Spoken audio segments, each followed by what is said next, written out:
The first part of our journey is behind us. We've been to Ireland by bus. Been a very interesting tour. And now comes the second step, and we're going to Germany. This is the aircraft that's waiting for us in Dublin, and we're just about to take off, and we'll be landing in Frankfurt shortly, and then we will start our German trip. This is my cousin Billy with his wife Lilo on the other side, on the opposite side, and Jutta, my own better half, in the middle. They picked us up at the airport in Frankfurt and drove us to Bad Nauheim, where they live. Here's myself with my cousin Billy, and the relationship is this. We have the same grandfather. Willy is the son of the grandfather's daughter, Walti, and I am the son of the grandfather's son, Otto Martin. We were going to stay in a hotel, but of course my cousin and his wife wouldn't even hear of it, so they wanted us to stay at their facility. They live in an independent living facility, which they moved into a year ago or so, and it's quite luxurious, and they wouldn't let us do anything. They even got us meals, very fancy meals at this facility, and we stayed there for, I think it was 3 nights. So it was marvelous. On top of everything else, they took us out at night to a variety show in a nightclub in Frankfurt. And one of the performers was this guy by the name of Marcus, some Russian name behind it, who was just incredible. He could bend his body in directions you couldn't even imagine. And his acrobatics physically were even surpassed by his acrobatics with the German language. It's amazing what he could do with it. He was just a fantastic, terrific performer. And by the way, he was a performer of international scale. In the Tiger Palace, that was the name of this theater, the next act were the Quinchenko brothers. They all seem to be Russian, I don't know why. They were absolutely first class. They were world acrobats. They were very, very well known throughout that particular industry. Next came Alicia, another Russian. However, she lives in Miami now. But she is famous, even world famous, through the Guinness Book of Records because of the number of hula hoops she can work with. It's just, you won't believe it. She is skillful to an extreme. Next came the trapeze artists, Julia and Ella. By the way, they went to school in Bad Nauheim originally. And again, unbelievable talent. They were trapeze artists, and in order to perform from the ceiling, the room had to be somewhat cleared, the center of it, and then mattresses were put down, and then they worked on the high, not on the high wire, but on the high trapeze. It was just really incredible that they could do this in this small facility, and it was a first-class performance again. Bad Nauheim is famous for its salt springs. And this is a famous health resort. People come from all over. They can drink the water, and they can walk under these long walks and get covered by a spray of salt. And there are a total of 13 such springs, and they were discovered by the Celts back about 500 BC, so it's a long time ago. This is what the Saline looks from close by. You can see this long walkway, and you see the benches and where people sit, and they can sit, and then they get sprayed by the salt from behind. The salt is in the air. It's just a very, very thin cover of it, and there's a pumping station I'll show you in a minute that pumps the water, and then you can walk along and you can take the next bench, and it's for the older people mostly. And it's very, very common, and people come from long distances to participate in this. And this here is the pumping station I mentioned before. It's quite substantial. And there are several of those long walks and those long buildings throughout the town. I don't know if you can, but maybe you can zoom in on this one. This is strictly for you guys who are interested in the technical aspects of it, and you can read the details and the diagrams and find out exactly how this thing works. Good luck. My cousin has a Volkswagen Passat, and it's being serviced in the same place where they sell these Audis. And this particular Audi is something that I was very impressed by. It's a convertible, and the price of it is incredible. It's 120,000 euros, which is about 160,000 or $180,000 for just a car, a two-door car. You know, it's amazing in Germany. You will be surprised at how many expensive cars you find there, and how many cars with huge engines, and yet their gas price is somewhere in the neighborhood of $7 to $9 a gallon. I don't know how they do it. In their showroom, they had this little model of a 30s racing car, Audi, and Audi, of course, is one of the 4 cars that belong to a group represented by those 4 rings. They look like the Olympic rings, but they're not. They represent the car Porsche, which was a very expensive car, then the Audi with front-wheel drive, and the Wanderer, which had rear-wheel drive, but otherwise it was pretty close to it, and then the DKW, which was a real cheapy car. But this particular model is a working model. It costs several $1,000s, so it's not cheap, and it's exhibited in the Audi showroom. Willy showed me this particular picture in his apartment. It is a portrait of my great-grandmother, or Willy's great-grandmother as well, and it was hanging in my grandfather's house when the Russians invaded, and the house was confiscated, and the picture as well, and all the contents, and the picture ended up in a museum during the DDR time. Now, if you don't know what DDR is, it is a government that was run under the communists, and so this was no longer available to us, even though it belonged to us. So Willy was trying to get it back, and he was told that the old owners, now that West Germany had taken over, would have a right to the picture after 15 years. And he used a shortcut by, well, you might say, bribing the museum director and paying him in advance, and more or less buying his own picture back. And it was interesting to see that my great-grandmother was hanging in his apartment now. This picture is really only interesting for the German version of my report, but you see the word on the bottom, Liegend Krankenanfahrt, which means it's a approach to the hospital for patients who are lying down. And it's a typical German word. It's unbelievable. Even the Germans were laughing about this one. It's going a bit too far. Now, Willy was, you know, sorting some of the pictures, and he was showing me this particular one. Now, these are 3 old folks, and they are his mother, my Tante Walti, my father in the middle, and his brother, or their brother, Manfred, on the right. All 3 of them were in their 90s. Yes, they were in their 90s. And doesn't it look a little bit suspicious, like a bunch of criminals trying to plan their next robbery? Really, we made a joke about this. Tante Walti couldn't hear very well, so she's got this headset.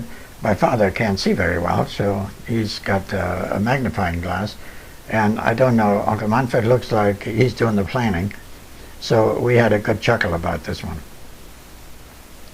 There's another picture he found when he was visiting us in the U.S. back in 1984. He took this picture of us in Cape Cod. I'm in the middle. His wife is to my left, or on the right here, and my Jutta is on my right side. We have changed a bit since then, though. Now, since the purpose of the trip to Germany was not just to visit my cousin Willy, but also to attend the family reunion, which took place in the city of Erfurt. And for the reunion, our daughter Dagmar from Boston came as well. And this is her, and she will be participating in the family reunion. And this is where the reunion took place. It's the Linderhof. That's a hotel. It was a very nice hotel, and we had a very nice meeting for a couple of days and enjoyed it.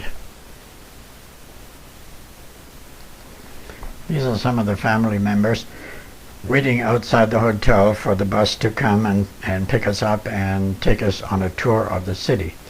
There are some views of the city that I would like to show you, and instead of talking, I will play some music in the background. And since this is a Prussian family with a long Prussian history, I'm playing a Prussian military song in the background. I hope you enjoy it.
Next, we were able to admire City Hall, and it is from the 11th century, but something happened in the meantime. It burned at one time or another during the 30-year War or so, and then it was rebuilt in the 1800s.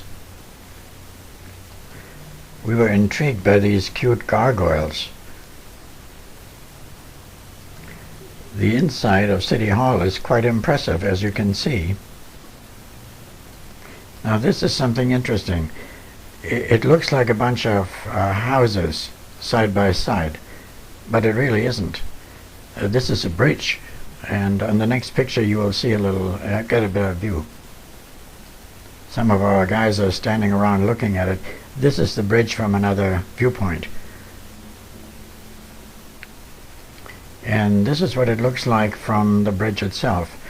And you can see there are stores on the right and on the left. And these are only stores where they make things, like a jewelry store, things of that nature. And the merchants live upstairs.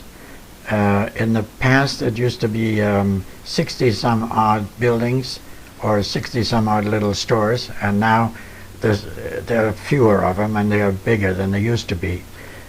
You can imagine the merchants aren't all that happy about all the noise down there, because the tourists are constantly visiting this bridge. It's called the Kramer Bridge, and it's very famous. See how busy it gets? I can see the back of Dagmar, our daughter, the blonde on the left, and then the other guy in front of her is also, or behind her, is also a family member. So I guess the whole bunch of them is there, but it's always very busy, they tell us. On the left you see the famous dome of Erfurt, and on the right you see a cathedral. And they are from the 11th and 12th century. And Martin Luther visited quite frequently this location. Now, quite frankly, the house on the bottom doesn't really fit into this picture, and it must have been done during the DDR time. During the time the communists lived there, they would certainly be able to do this. This is the famous altar in the dome. And these are the hand-carved seats This goes back quite a while, and they are very old and very valuable. Well, now we were done with Erfurt, and the family reunion was over and done with, and now we were on our way to Berlin, where Jutta has two sisters living, and we were going to visit them. So this is the main railway station where we arrived. First thing we saw when we came out of the railway station, we saw these two guys. They were standing there, they were selling frankfurters for $1.20 or so, and the way they did this is they had sort of a barbecue set up, their burner in the back and then they were carrying it like a luggage, and then they had this tray, a covered tray in the front, and they were making those frankfurters. I was quite intrigued by that, and I walked up to one of them. By the way, that's not myself, this is another customer. But I did walk up to them and I asked them about this, and I said, well, how can you stand this? I mean, this is hard work, and how long do you do this? Oh, they said, that's no problem. We spend about 4 hours on and 4 hours off, and we do this on standing on the sidewalk. And I said, why can't you sit down? No, we can't do that. We can't do that for a simple reason, because if we do, then we become a store and we will have to pay rent. But if we are ambulatory, if we just walk around with this thing, they can't assess us. Well, I said, that's a pretty good idea. And I admired them for this idea. Of course, Jutta couldn't resist, so she bought one of these things. And I'll show you what they look like. Here you can see the size of these things. And she said they tasted fantastic. I took a bite, and they really were very good. Well, we figured since we were in Berlin, we might as well take in some museums. So we got ourselves a ticket. It's good for 3 museums on the Museum Island. This is a special place in Berlin where they have these museums of the antiquity. And we started out with one, and then we only had 2 days. We had to use up those 3 museums. And there's a lot of walking involved. It was very, very hard. The museums are the Bode Museum, the Pergamon Museum, and the Old Museum, and there was a lot of walking involved. By the end of the day, we've really had it. This is the entrance to the Old Museum, with the rider sitting on a horse and killing a lion or something like that. This is a picture I stole out of a magazine. It's old, and it shows what this particular entrance really looks like, with all the statues on the left side. I must admit I'm not quite clear about the history of this little horse. I think it's Greek, but for all I know it could be anything. But it was impressive. This is a very interesting display. It is a fish made of pure gold, and it was found by a farmer who was plowing his field in Vettersfelde, wherever that is, somewhere in Germany, and he brought that in, and it seems that this must have been lost many, many years ago. Comes from about 500 BC, and as I say, it's made of pure gold, so it's quite a find. This is one of many bronze statues that are standing all around the museum, as are these heads, usually heads of kings or princes. This is an oriental motif. Sorry, I can't tell you much about this, and there weren't too many explanations around, so I really don't know what the story behind it is. Part of the old myth, a minotaur slaying a tiger. I can't tell you the history of it. This is a fascinating story. These portraits were done during the lifetime of the person and were used as a display in the rooms. Now, when the person died, he was wrapped up and artificially conserved with natron. And then the portrait was put on top of the wrapping. And then the mummy, was put in a closet. And every time there was a festivity going on or so, they brought the mummy out, and the mummies sort of participated in the festivities. It was a rather unusual habit or custom in the old days of the old Egyptians. A similar situation, and but this particular one is painted on wood. And just notice the colors. They're incredible how well kept they are. And since this was on wood, this was not used in the house. This was actually buried along with the person and was found later.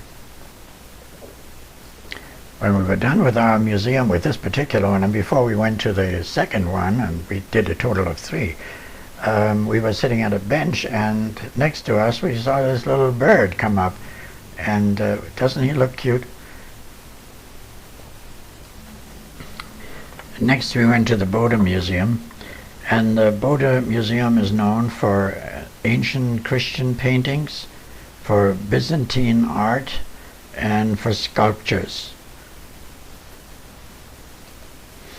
First thing we saw when we entered the Bode Museum was this very awesome staircase, kind of forbidding, and we must have looked at it sort of wondering, and a person came along and said, well, we do have an elevator for special people and we will make it available to you.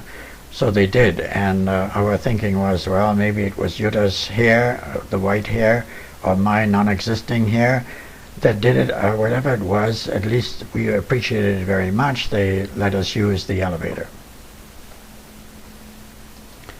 And this is the altar of the city of Minden. And next I will show you the actual plaque that was attached to it so that you can read it yourself. Maybe go to pause and have a chance to read it.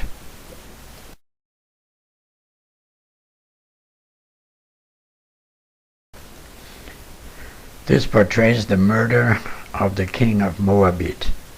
And again, I'll let you read the plaque.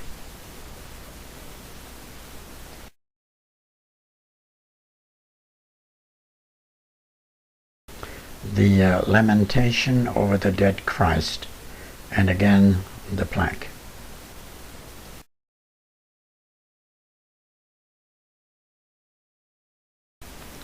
This is Joseph being sold by his brothers.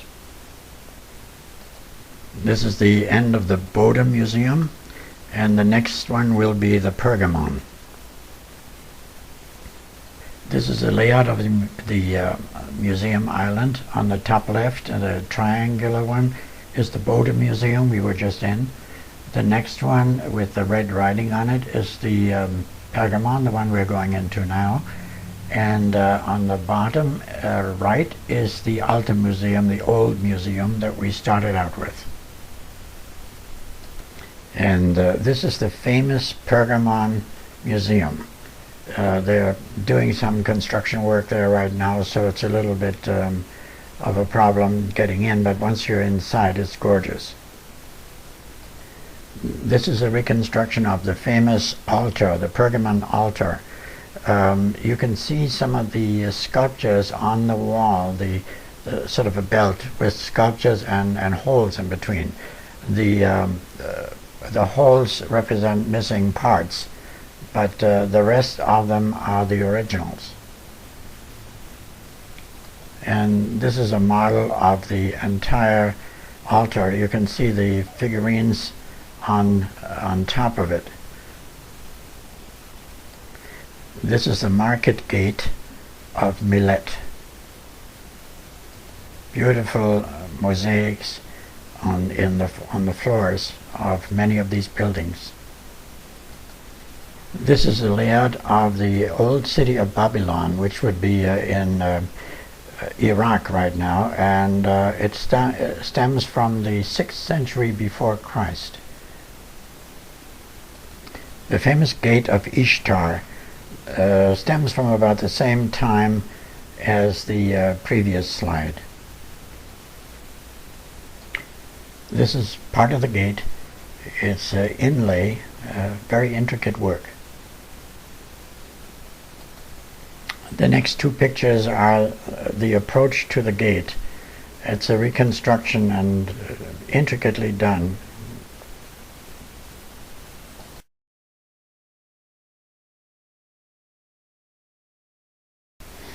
This large basin has an interesting history.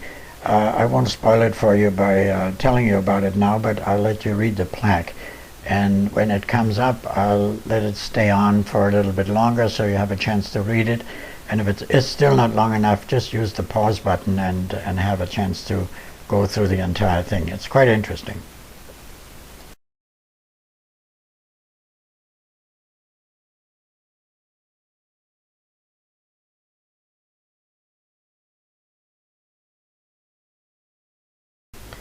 Gee, I just realized that plaque is in German. Well, I hope that most of you will be able to figure it out somehow. This is jewelry from the ancient Egyptian times, and so is the next picture.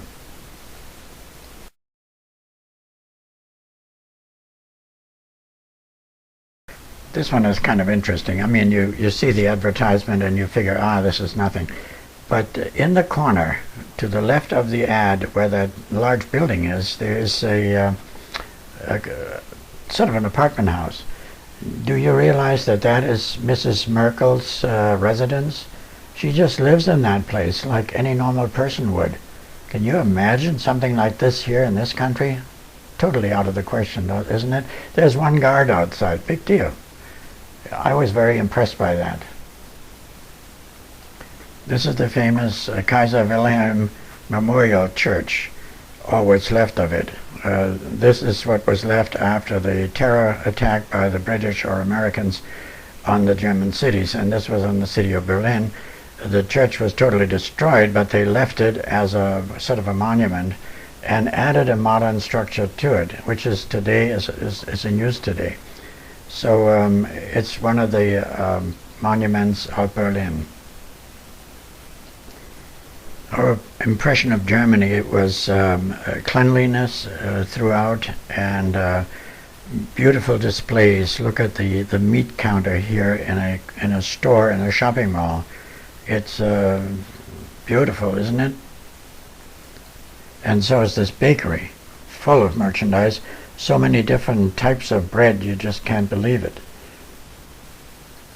Sort of a cute ad by the political party that's not in residence at the time. And it says in English, it would say, Mommy's eyes, Daddy's nose, and Aunt Angela's debts. Now it refers to the national debt, and Aunt Angela is Angela Merkel, who is the president of Germany. So it's kind of cute. A very expensive and very elegant brand new Mercedes limousine, and also horse-drawn buggies to drive you around the city. Great displays in the stores, in the shopping mall, and flowers everywhere, and plants, and the prices are very reasonable for those. So now we are done with Berlin. We took a train ride from Berlin to Bremerhaven, where we wanted to board our ship for the third part of our vacation, and the third part is a cruise. So here we go. We are in Bremerhaven now, and we found a hotel very near a harbor. Not the harbor we are mounting our ship in, but another smaller one. This was our hotel, which where we stayed for one night before boarding the ship. These are the stores and restaurants along the quay. Since this is a sea town and fishing is a big industry here, these are all stores that sell fish. I saw this old truck, with these rubber wheels that's not inflated rubber, it's just hard rubber. And that's the way they looked a long time ago. And since I'm a car fanatic, truck fanatic, and I have many friends who are, I thought this might interest them. Yuta, on the other hand, she had a look at the fish. Here they are being smoked. This is another view of those restaurants. You sit very comfortably, and they are very well appointed inside, and you have a tremendous choice of fresh fish. Another interesting display.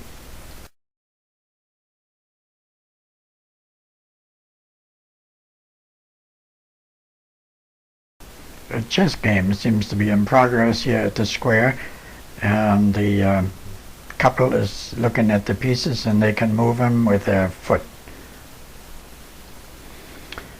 This is a sign at the emigration house.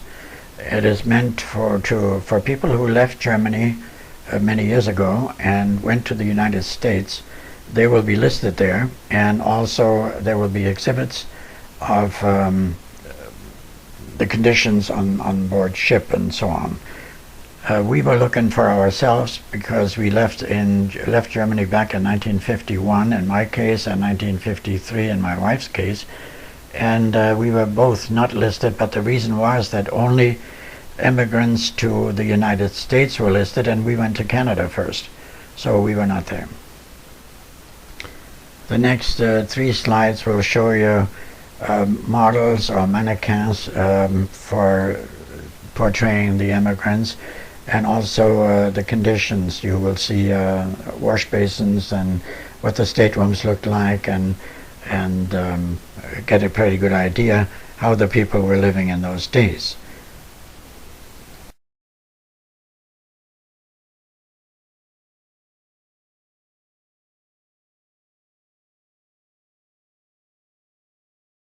Now we here find our old friend from Berlin, the hot bun. They don't have the guys doing it this way, but you can buy these in the stores. Typical flower display with the prices listed. This little kiosk was right outside of our hotel, and the poor guy that has to run that will have to sit in there all day long. It might be a pretty boring job, but I think he's doing okay. And next day we boarded our little cruise ship, the Athena, in order to go around Spain all the way to Morocco and then to Nice, and from there we will fly home. And that will be our 3rd part of this vacation. And this is the end of the story for now.